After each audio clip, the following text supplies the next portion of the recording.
I apologize for our random. No. I think we really do need to start with that, don't we? We should apologize for our reaction during the first video of this particular show. Yeah, I'm sorry. Like, don't get me wrong, my points stand, and I actually do want to preface this by, surprisingly enough, going back to that, because we never really did finish that. Yeah, like... we'll leave the original video there. Yeah. And just continue onwards. But at some point, we're going to have to put a new video explaining our actual thoughts on the first couple of episodes. Yeah. And what actually led to our little mental breakdown. But yeah, for now, let's just say that the reason it led to our mental breakdowns because this guy explained some Geass lore that just broke me. Geass lore, extended media, yeah, and basically stuff that I researched while looking into the show's history. And it just made me mad because I'm like, oh god, this is Countdown to Final Crisis in anime form. 1 second.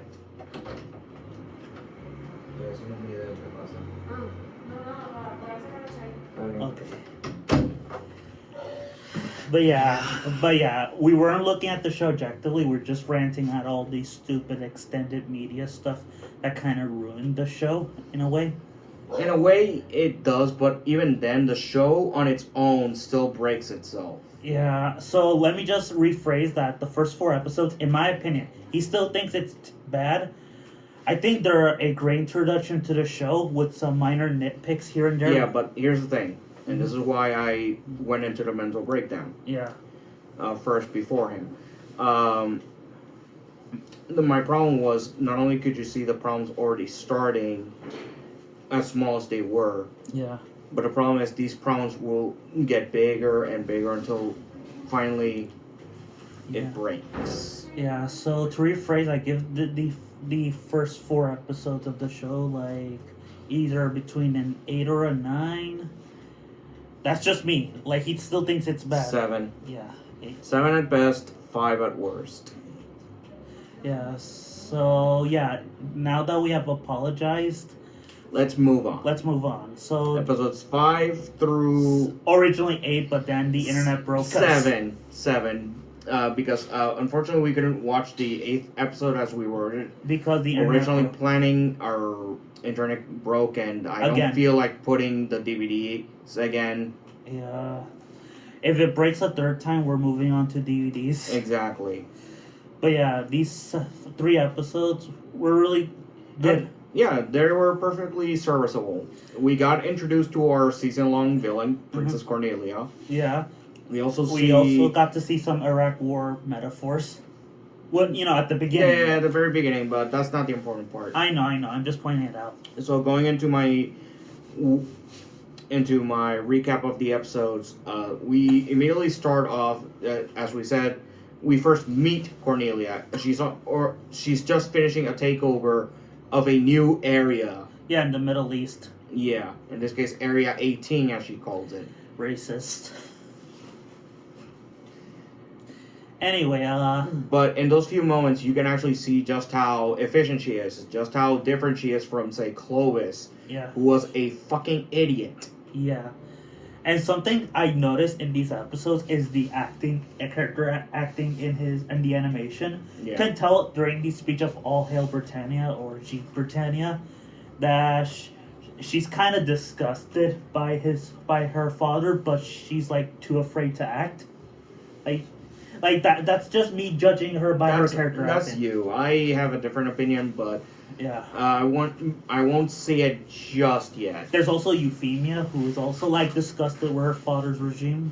But unlike her sister, where I do agree with you, there is something.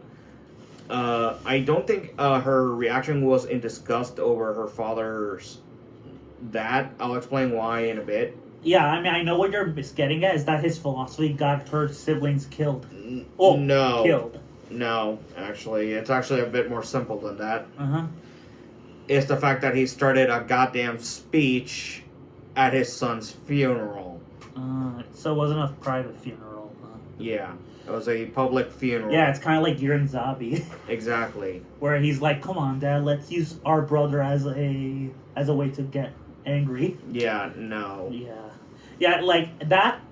Yeah, that's maybe it's just me looking too into it, but This is one of those cases where you don't need to look too deep into it. It's yeah, plain as hell. yeah. But at the same time, I like analyzing stuff. Oh, I know. There's plenty to analyze during these 3 episodes alone, anyway. Yeah. So going back into a recap for now, we meet Yuffie. We meet Yuffie. We meet Cece. Actually meet the character. Yeah, the / plot point / plot MacGuffin / the character who I genuinely think who you can literally take out of the show and nothing changes. I mean, I kind of like Cece, but I get where you're coming from. I just love her snark. No, I know. She's snarky. Doesn't change the fact that you can take her out and nothing changes. Oh yeah, that's true. Like it's the same reason. And that's a way to look at a badly made character. Mm-hmm. If you can take them out of the show and nothing changes, and it's actually better for it. It's honestly the King Cold problem, where if you take him out, nothing changes. Yeah. Yeah. Like, nothing changes, and if anything, it's better for it. So. Yeah, like Cold is not even like. Anyway, going back to Gias. The Gias. We meet Yuffie, aka Mia Templin, aka easily Euphemia Libertania, sister to Cornelia Libertania, half sibling to Lelouch and Nunnally. Yeah. And arguably one of my favorite characters in this show. Yeah, both of them. Yeah, they're. I mean, yes, Cornelia is ruthless, but at the same time, like you said, later on, she realizes, oh God, what have I done? Yeah, season 2. Yeah. Because season 1, she is straight up the antagonist for the season. Yeah. For the most part. She's not, like, malicious about it. She's just doing her job that her dickhead of a dad gave her. Yeah. And you can tell by her reactions she doesn't like her dad. Mm. Oh, come on. He was using his son as a propaganda tool. Yeah, but that's about it. That's the only thing that she got angry at. Yeah, then we what's interesting is the dual structure of the episode where, we cut back and forth during this one section between Lelouch and Suzaku while they go about in their personal philosophy of how the world is broken and shit. And for the most part, it's similar, but the way they go about it at the end is drastically different. I won't say they're similar, I just think they have different approaches. Dude, if you notice how they I noticed, but here's the thing about both of them. I meant at the end, where they actually where they're asked, how would you change it? Oh, yeah. That's what I mean. Yeah, I know that. Because they both agreed that something is inherently wrong. Yeah, I'm just saying their approaches are different. Exactly. Like, can I tell you their approaches? So, Suzaku's is the most obvious. He wants to change the system. From within, which is stupid. It's stupid. It's stupid. The show knows it's stupid. Everyone knows it's stupid. Yet the show doesn't treat Suzaku as stupid. Exactly, and that's actually a problem. That is a major problem with the show. That at first you don't notice, but on subsequent rewatches, it stands out like a... Yeah, it's similar to the Vegeta problem, where... Actually, no, it's actually worse than that. I know which problem you're going for. This particular problem is bad in the sense that... Let me put it this way. It's like the writers are going out of their way, actively going out of their way to make Suzaku more likable. Yeah, even though he isn't. Mm-hmm. He is the tritagonist after all. He is the villain. Villain main character. Yeah, if you have one of the villain characters. Like, if you had to have a tritagonist, make him written well or more likable.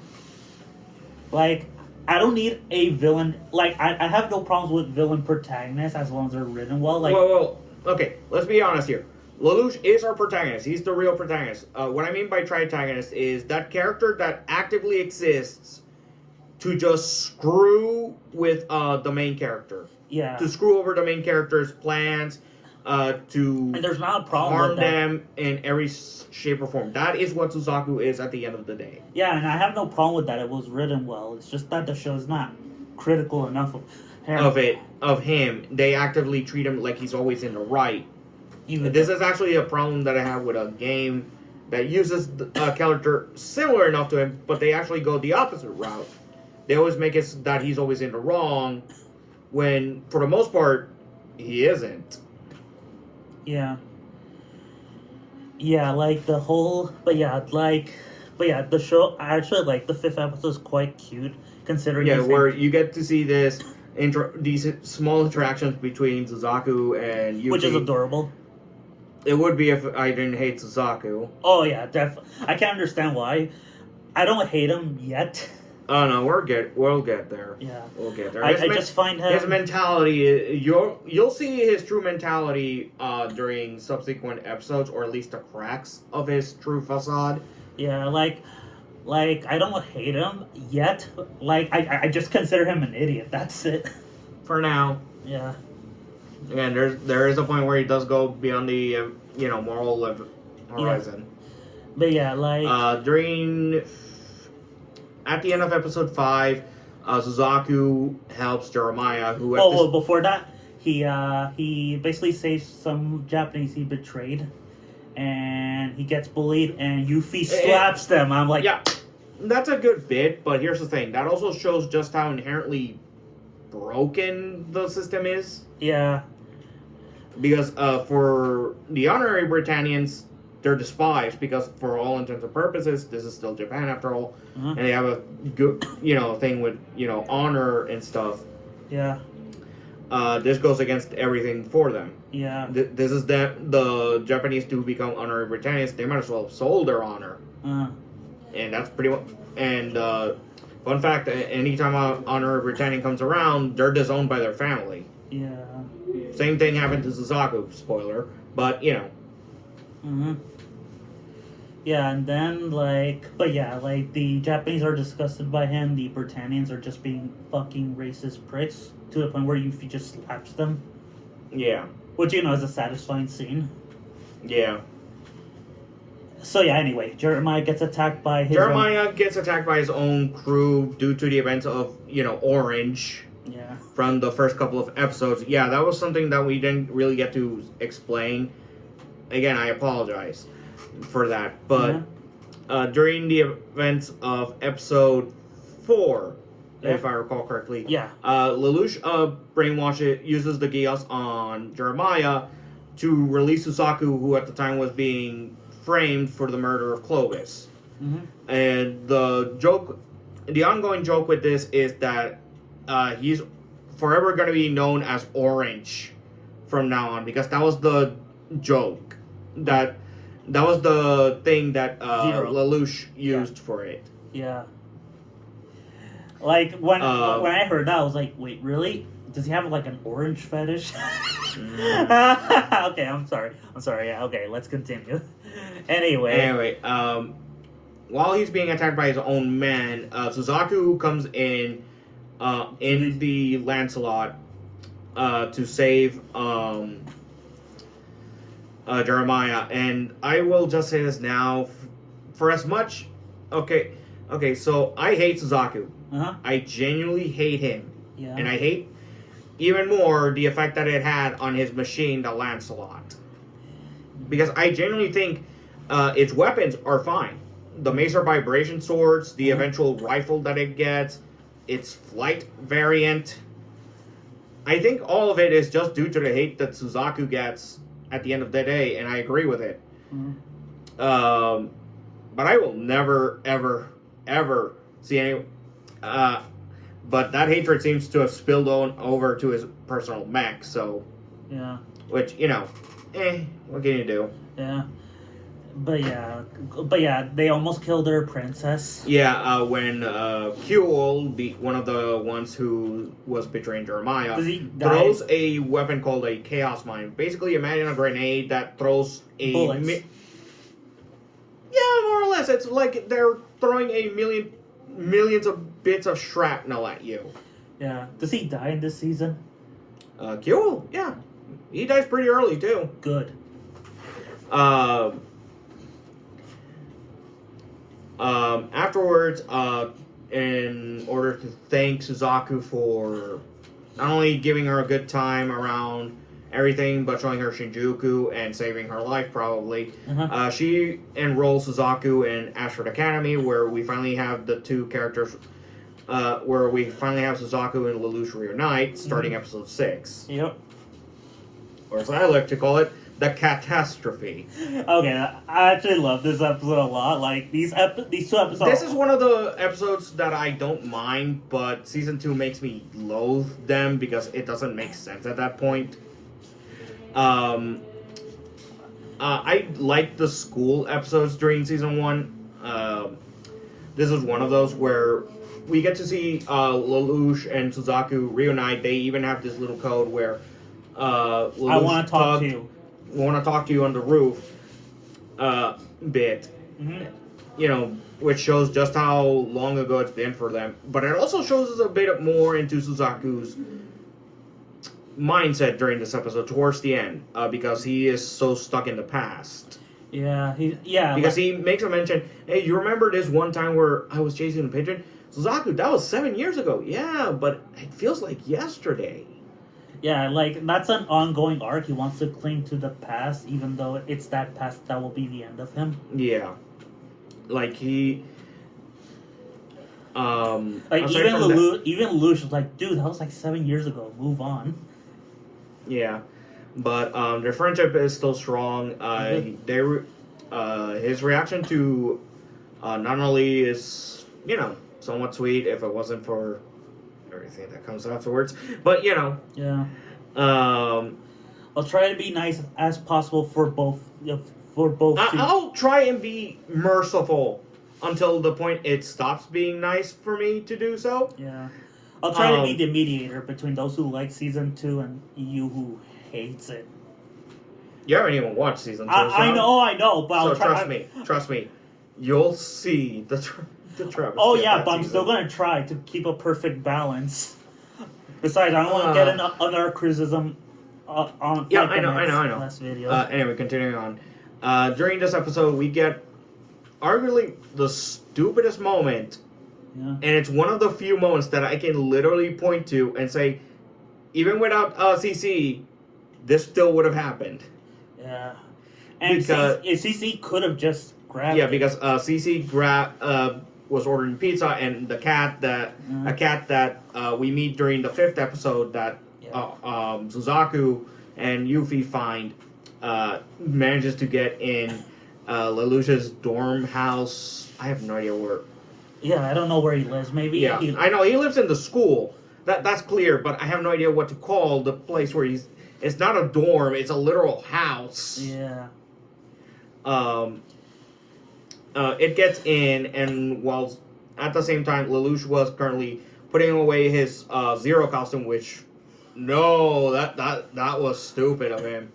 No, that was still stupid. Then it's still stupid now. Yeah, I mean, to be fair, he is like a teenager who has gained power for the first time, so I don't blame him. He was a literal royal prince. Okay, that's fair. And he was smart, yeah. Yeah, so, no, that was dumb. That was one of those dumb moments for me. But it's like a somewhat understandable one. It was more like he was checking in on his stuff, but once he saw not only he had to, help her out for a bit. And during this moment, the cat sneaks past all of them. Sneaks past CC. Gets on top of the bag that's holding the Zero suit. Yeah, it's contrived. It tumbles down, and someone comes out wearing the goddamn mask. Past CC, who doesn't even notice it at all. Yeah, this because she's so pizza obsessed. Yeah. It boggles the mind, and this is where I can actually point out what I mean by you can take out CC. When Lelouch sees it, the cat jumps out of the window and Lelouch follows it. This is where I actually say you can take out CC for the entirety of the first season, starting from here. Yeah. You don't even have to introduce her again at all, and this would still happen because that cat would have just jumped over, even with its hurt paw, it would have still done it. Because if it managed to jump out a window with the Zero mask on, with a hurt paw, it can do it also without it. And it still would have happened. Yep. And what follows is what I can only describe as insanity thanks to Nonoli. Nonoli explains to Millie, Rivals, and Nina Einstein Move on. That this cat appeared out of nowhere, and she managed to hear that it was hurt, and apparently it had something that Lelouch was trying to get, and she doesn't know what it is. So what does Millie Ashford do but launch a school-wide manhunt for the damn cat, with the reward being a kiss from the school council, from one of the members. And we basically see pure insanity at this point. And it just goes to show just how Millie Ashford is. He's basically the Master Roshi of the show, but female. For the first season, anyway. Yeah. I mean, what surprised me... Like I said, the school episodes are, for me, the moments of brevity, levity, and shit. Where you need them. But... Yeah. Towards the end of the chase, Suzaku and Lelouch managed to find where the cat is, which is at the top of the school bell tower. Yeah. Suzaku's about to get towards the cat and, find that it has the Zero Mask. Lelouch actually proves to be a bit smart about this, and he intentionally causes himself to trip and almost fall so that Suzaku can save him. Really? I didn't notice that. It's a small detail. But if you notice right before it happens, Lelouch was actively planning it. Okay, that makes it better. Smart. He is actually that smart to do it. Okay, that makes it better. Because it actually makes it seem like less of an accident. Yeah, I didn't notice that. It's actually noticeable, because if you notice Lelouch's expression right before it happens, he is actually thinking, how do I stop him? And then, bam, he slipped. So, okay, it's one of those moments that actually makes me like Lelouch as a character, because he is actively super smart about this. Yeah. It makes me curious. Like, would Lelouch... But he also got really lucky, because, again, that was still dumb on his part. Yeah. Even he acknowledges it was stupid on his part. Yeah. Yeah. Like, honestly, it makes me wonder, would he able to catch Kira much better than L? Maybe. I mean, he's technically a light clone, only if Light was not... We don't go there. Okay, sorry. We both know how that ended for Light. Oh, yeah. Yeah. And But anyway. Besides, they're two very different characters. Yeah, one is a serial killer, the one that is a revolutionary, which, hey, you're my Lenin. I'll follow you, Lenin. Anyway. Just cause. Yeah. I mean, at least he wasn't Stalin. Anyway, enough controversy. Anyway. No Stalin. Yeah, I won't mention Stalin. But just for that. I didn't actually hit you, right? I know. That still counts. I know. Anyway, let's move on. Let's talk about episode 7. Yeah, which is our final episode of the day. So this actually shows us just how formidable of an opponent Cornelia is. But we also get one important moment before that. Mm-hmm. The interaction between Lelouch and Cece, where Cece tries to stop Lelouch from... On a suicide mission, basically. Yeah, and we actually get more into his mental state, but we also get, in this episode as well, how Lelouch ended up in Japan in the first place. Yeah, basically his death. After her mother's death. Yeah. Where he confronts his father, and what follows can only be described from the man himself, because we finally get to see and see him. We actually get to hear his voice and see how he acts. Yeah. Motherfucker, I hate him. Yeah. So much. I can actively understand why Lelouch would actively go the route he did. Yeah. Oh yeah, before that, we also get a homage to the whole Jixian thing, but instead it's All Hail Britannia. It could also be an Empire thing. Yeah, or it could be... I don't want to say it. Nope, don't say it. Don't say it, you fucking asshole. You fucking asshole. Don't say it. I'm talking to myself, by the way. If you say it, I will punch. I have the fist ready. Okay, I'll say it. Zika!